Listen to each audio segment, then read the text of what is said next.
にちは、あーです。今回の動画では駅への照明の導入工作とストラクチャーの照明周りの電気配線についての解説を進めていきます。まずはホームへの工作から、テープ LED の準備を進めます。ホーム屋根裏にテープ LED を取り付け、地下通路への階段の穴にエナメル線を通してホーム下のリード線と結びます。しかし今回はホーム下が狭くて、氷河特急のホームで使った接続コネクターが使用できません。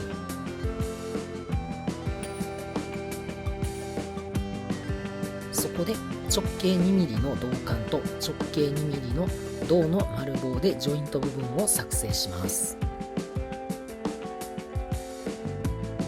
では LED にエナメル線を接続しましょう。エナメル線を下ろす位置を確認してハンダ付けの位置を決めます。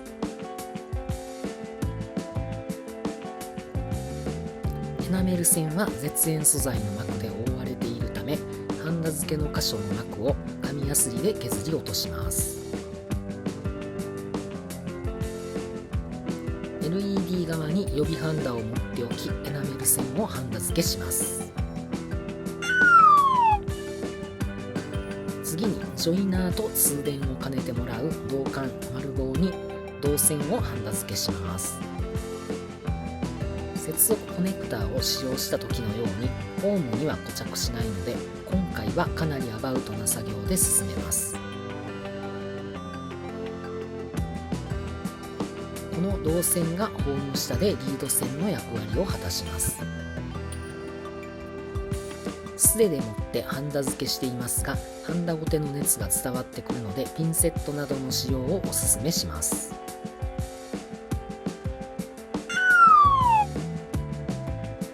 ハンダ付けした銅線をホーム下にテープ固定します。銅線むき出しなので、ホーム左右の銅線が接触することがないように確実にテープ固定します。接触するとショートします。ジョイントと通電を兼ねる銅管と丸棒は接続時の差し込む深さが適当で大丈夫なので気楽な作業です。とはいえ、つなぐ先のホームへの銅線固着は位置を接続した状態である程度の位置を決めて固定します。接続するとこんな感じ。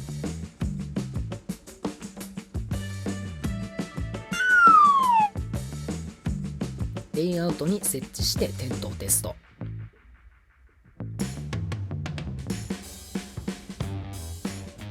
テープ LED の屋根裏への固定やホーム下の銅線への接続は氷河特急のホーム加工時と同じですので、過去動画をご参照ください。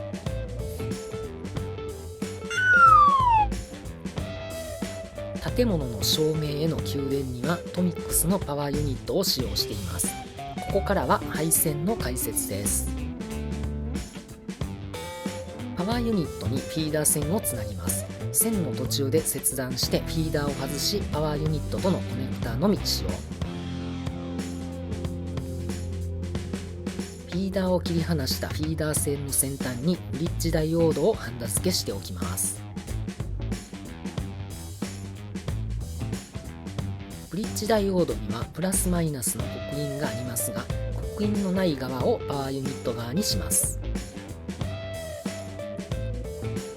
そしてプラスマイナスの刻印がある側にリード線をハンダ付けします。プラスに赤色、マイナスに黒色のリード線を使用しています。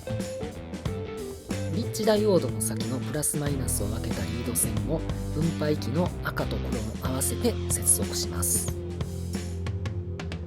12V 用テープ LED のプラス側に赤のリード線、マイナス側に黒のリード線をハンダ付けした照明を分配器に接続します。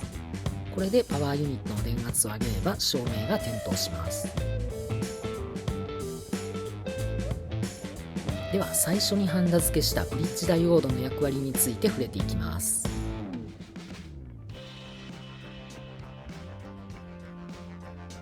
パワーユニットから出力される電流はディレクションスイッチによりプラスとマイナスが入れ替わります。このことにより列車は前進後進が切り替わります。しかし建物の照明に前進も後進もありません。ブリッジダイオードを通った電流はプラスとマイナスの出力が常に一定にすることができます。ではブリッジダイオードがない場合の接続を見てみましょう。ブリッジダイオードなしではパワーユニットから出力された電流がそのまま LED に到達します。プラスとマイナスの極性が合っている場合は問題なく点灯しますが、出力を逆にした場合には LED の極性と反対の電流が流れ LED を破損させます。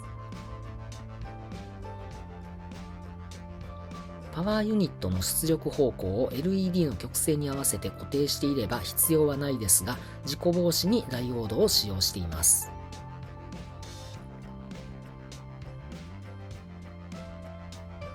では次は 5V 用の LED を使用する場合の配線について触れていきます。12V 用テープ LED と同じように接続し、パワーユニットの出力を上げると 5V を超える電圧に達した時点で LED が破損します。パワーユニットの出力は最大で 12V になります。そのため 5V 用 LED はそのままでは使えません。そこで 5V 用 LED の手前のプラス側に抵抗を追加します。これで抵抗を通過した電圧が 5V 以下に抑えられ LED を破損させることなく点灯します。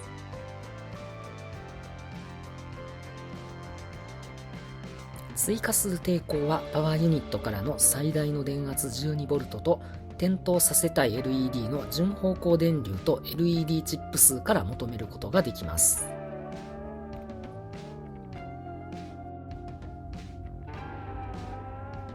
パワーユニットにリード線を接続。次にブリッジダイオードを接続。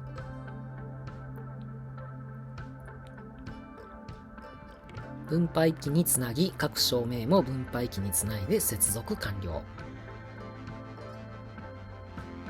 メーカー純正品の照明よりかなり安価にできる自作照明に皆さんも挑戦してみてはいかがでしょうか。